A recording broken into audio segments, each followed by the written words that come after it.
சென்னை கிண்டியில் உள்ள தீரன் சின்னமலை திருவுருவ சிலை மற்றும் படத்திற்கு அதிமுக பொதுச் செயலாளர் எடப்பாடி பழனிசாமி மரியாதை செலுத்தி வருகிறார். அந்த நேரலை காட்சிகளை தற்பொழுது பார்க்கலாம்.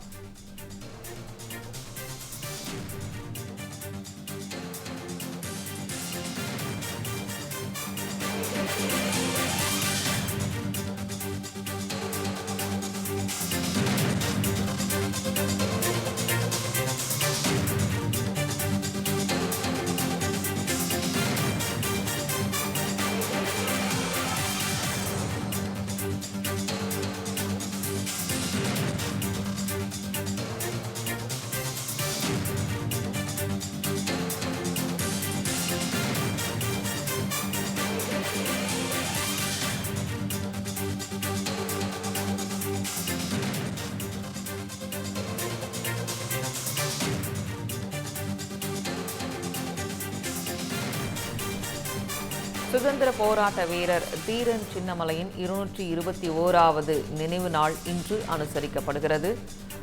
அவரது கிண்டியில் உள்ள அவரது சிலைக்கு அதிமுக பொதுச் செயலாளர் எடப்பாடி பழனிசாமி மாலை அணிவித்து மரியாதை செலுத்தி வரக்கூடிய காட்சிகளை நாம் தற்பொழுது பார்த்து வருகிறோம்.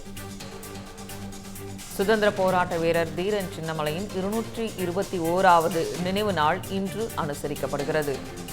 கிண்டியில் உள்ள அவரது சிலைக்கு அதிமுக பொதுச் செயலாளர் எடப்பாடி பழனிசாமி மாலை அணிவித்து மரியாதை செலுத்தி வருகிறார். அவரது திருவுருவ படத்திற்கு மலர்களை தூவி மரியாதை செலுத்துகிறார்.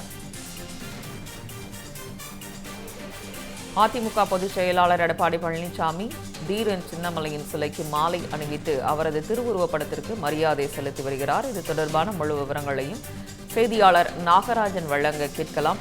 நாகராஜன், தற்பொழுது சுதந்திர போராட்ட வீரர் தீரன் சின்னமலையின் 221வது நினைவு நாள் இன்று அனுசரிக்கப்படுகிறது. தற்பொழுது அதிமுக பொதுச் செயலாளர் அங்கு மாலை அணிவித்து மரியாதை செலுத்தி வருகிறார். முழு விவரங்கள் நாகன். சங்கீதா, சுதந்திர போராட்ட வீரர் தீரன் சின்னமலையினுடைய 221வது நினைவு தினத்தை முன்னிட்டு சென்னை கிண்டியில் இருக்கக்கூடிய தீரன் சின்னமலையினுடைய சிலைக்கு அதிமுக பொதுச்செயலாளர் எடப்பாடி பழனிசாமி மாலை அணிவித்தும், அதே போல சிலையின் கீழ் வைக்கப்பட்டிருக்கக்கூடிய மலர்களால் அரங்கேற்றி வைக்கப்பட்டுள்ள தீரன் சின்னமலை படத்திற்கு மலர் தூவி மரியாதை செலுத்தி வருகிறார். இதுல அதிமுக முன்னாள் அமைச்சர்கள் பொன்னையன், ஜெயக்குமார், வளர்மதி, கோகுல இந்திரா உள்ளிட்டவர்கள்லாம் மற்றும் கட்சி நிர்வாகிகள் பலரும் இந்த இடத்துல பல முழக்கங்களோட இதுல பங்கேற்று கலந்திருக்கிறாங்க. குறிப்பாக தீர்த்திகிரி என்ற இயற்பெயர் கொண்ட தீரன் சின்னமலை 1756வது ஆண்டு ஏப்ரல் 14ஆம் தேதி பிறந்தாரு. கிழக்கு இந்திய கம்பெனி படையினுடைய ஆதிக்கம் செலுத்துவதை தடுக்கிறதுக்காக பல்வேறு கட்டங்களா போர் புரிந்து வந்த இவர் சூழ்ச்சி மூலமா கைது செய்யப்பட்டு சங்ககிரி கோட்டையில 1805வது வருஷம் ஆகஸ்ட் 3ஆம் தேதி தூக்கிலிடப்பட்டாரு. சுதந்திர போராட்ட வீரர் தீரன் சின்னமலையை பெருமைப்படுத்தக்கூடிய விதமாக ஆண்டுதோறும் அந்த தினத்தை தமிழக அரசு நினைவு தினமா அனுசரிக்கப்பட்டு வருகிறது.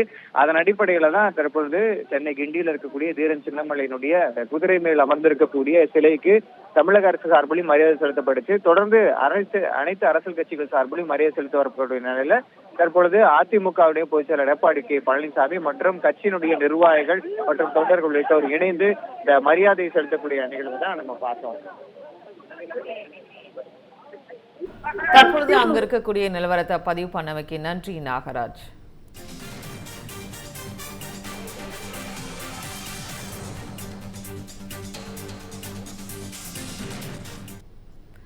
தமிழக வெற்றி கழக நிர்வாகிகளுக்கு அரசு பதவிகள் வழங்கப்படுவதாகவும் அது தொடர்பான அரசாணைகள் வெளிப்படையாக வெளியிடப்படவில்லை எனவும் குற்றச்சாட்டு எழுந்துள்ளது. முதலமைச்சர் விஜய் தலைமையிலான அரசு பொறுப்பேற்ற பிறகு சிறப்பு அதிகாரி நியமனம் தொடர்பான அரசாணை வெளியானது. இதற்கு எதிர்க்கட்சிகள் கடும் எதிர்ப்பு தெரிவித்த நிலையில் அது ரத்து செய்யப்பட்டது. இதன்பின் முதலமைச்சர் விஜயின் அரசியல் மற்றும் தேர்தல் வியூக வகுப்பாளரான ஜான் ஆரோக்கியசாமி மற்றும் விஷ்ணு ரெட்டி உள்ளிட்ட 4 பேருக்கு அரசு பொறுப்புகள் வழங்கப்பட்டன. 4 பேரின் நியமனங்கள் குறித்த அரசாணை பகிரங்கமாக வெளியிடப்படவில்லை என்ற குற்றச்சாட்டு எழுந்துள்ள நிலையில் முதலமைச்சர் விஜய்க்கு பாதுகாப்பாக செல்லும் பவுன்சர் நயீம் மூசாவுக்கு என்ன பணி வழங்கப்பட்டுள்ளது என்ற கேள்வியும் எழுந்துள்ளது. வெளிப்படையான நிர்வாகம் வழங்கப்படும் என முதலமைச்சர் விஜய் அறிவித்த நிலையில் அரசு பதவிகள் மற்றும் நியமனங்கள் குறித்த முழுமையான விவரங்களை வெளிப்படையாக வெளியிட வேண்டும் என எதிர்க்கட்சிகள் வலியுறுத்தி வருகின்றன. தற்பொழுது அதிமுக பொதுச் செயலாளர் எடப்பாடி பழனிசாமி செய்தியாளர்களை சந்தித்து வருகிறார். அதன் நேரலை காட்சிகளை தற்பொழுது பார்க்கலாம். காவிரி விவகாரம் குறித்து பல்வேறு சர்ச்சைகள் ஏற்பட்டு வர நிலைமையில தமிழக அரசோட செயல்பாடு எப்படி இருக்கு? நான் பல முறை அறிக்கை விட்டுட்டேன். தொலைக்காட்சியிலையும் ஊடகத்திலையும் பத்திரிகையும் வெளிவந்திருக்குது. ஆனால் இந்த அரசாங்கம் காவிரி நதிநீர் பிரச்சனை பெறுவதற்கு என்ன நடவடிக்கை எடுக்க என்று எதுவுமே தெரியல. இன்றைக்கு தமிழகத்தில் இருக்கின்ற அனைத்து இந்திய அண்ணா திராவிட முன்னேற்ற கழகத்திலிருந்து பல அரசியல் கட்சி தலைவர்கள் காவிரி நதிநீர் பிரச்சனை மற்றும் மேகதாது அணை கட்டுவது குறித்து கர்நாடக அரசு எழுப்புகின்ற பிரச்சனைக்கு தமிழ்நாட்டுடைய நிலைமையை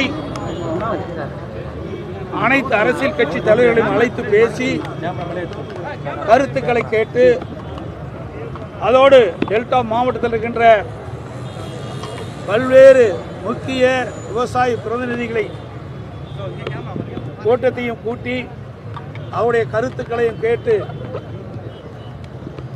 அதற்கு பிறகு மூத்த சட்ட வல்லுநரோடு ஆலோசித்து காவிரி நதிநீர் பிரச்சனைக்கும் மேகதாது பிரச்சனைக்கும் ஒரு தீர்வு காண வேண்டும் என்று அனைத்து இந்திய அண்ணா திராவிட முன்னேற்ற கழகத்தின் சார்பாக ஏற்கனவே நான் ஊடகத்திலையும் பத்திரிகையின் வாயிலாக அறிக்கை வெளியிட்டேன். ஊடகத்தின் வாயிலாக பேட்டி கொடுத்தேன். அதே போல தமிழ்நாட்டில் கண்ட அரசியல் கட்சி தலைவர்கள் பெரும்பாலானோர் அனைத்து கட்சி கூட்டத்தை கூட்ட வேண்டும் என்று வலியுறுத்தினார்கள். விவசாய பிரதிநிதிகளும் அனைத்து விவசாய பிரதிநிதிகளும் அழைத்து கருத்துக்களை கேட்க வேண்டும் என்று தெரிவித்தார்கள். ஆனால் இந்த அரசு அதை பற்றி எல்லாம் சிந்திக்கவும் இல்லை, கவலைப்படவும் இல்லை, அதை பொருட்டாக எடுத்துக்கொள்ளவும் இல்லை. இது மிகுந்த வேதனை அளிக்கின்றது. இதற்கு முன்பு இருந்த அனைத்து இந்திய அண்ணா திராவிட முன்னேற்ற கழக ஆட்சியிலும் சரி, திராவிட முன்னேற்ற கழக ஆட்சியாக இருந்தாலும் சரி, காவிரி நதிநீர் பிரச்சனையோ மேகதாது பிரச்சனையோ வருகின்ற பொழுது அனைத்து கட்சி தலைவர்களை கூட்டத்தை கூட்டி விவசாய சங்க பிரதிநிதிகளுடைய கூட்டத்தை கூட்டி அவருடைய கருத்துக்களை கேட்டு சட்ட வல்லுநர் மூலமாக சட்ட ரீதியாக உச்சநீதிமன்றத்தில் சந்தித்து இன்றைக்கு காவிரி நதிநீர் பிரச்சனைக்கு ஒரு நிரந்தர தீர்வை அனைத்து இந்திய அண்ணா திராவிட முன்னேற்ற கழக ஆட்சியிலே நாங்கள் தீர்ப்பை பெற்றோம். அந்த தீர்ப்பை கூட இந்த அரசு காப்பாற்ற முடியாத ஒரு நிலையிலே இருக்கின்றது என்பதுதான்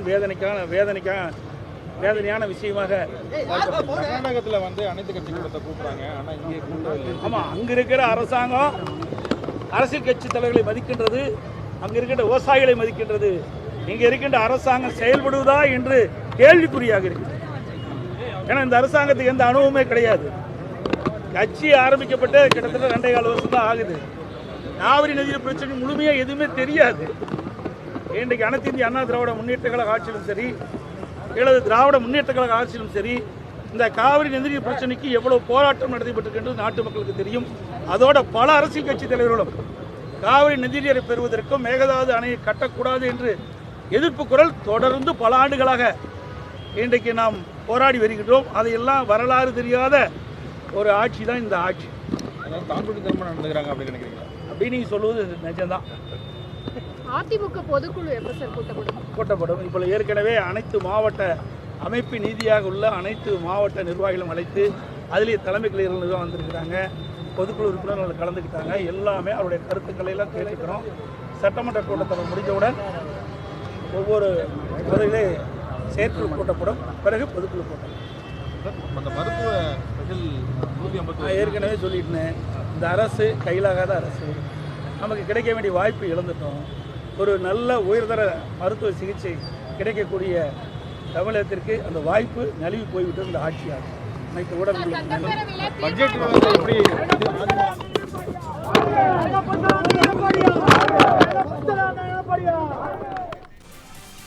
கிண்டியில் உள்ள தீரன் சின்னமலை திருவுருவச் சிலைக்கு அதிமுக பொதுச் செயலாளர் எடப்பாடி பழனிசாமி மரியாதை செலுத்திய பிறகு செய்தியாளர்களை சந்தித்தார். அப்போது காவிரி நீரை பெற தாவேக அரசு என்ன நடவடிக்கை எடுத்தது என அவர் கேள்வியினை எழுப்பினார். செய்தியாளர்களிடம் அவர் தெரிவித்த முழு செய்திகளையும் பின்வரும் செய்திகளில் விரிவாக பார்க்கலாம்.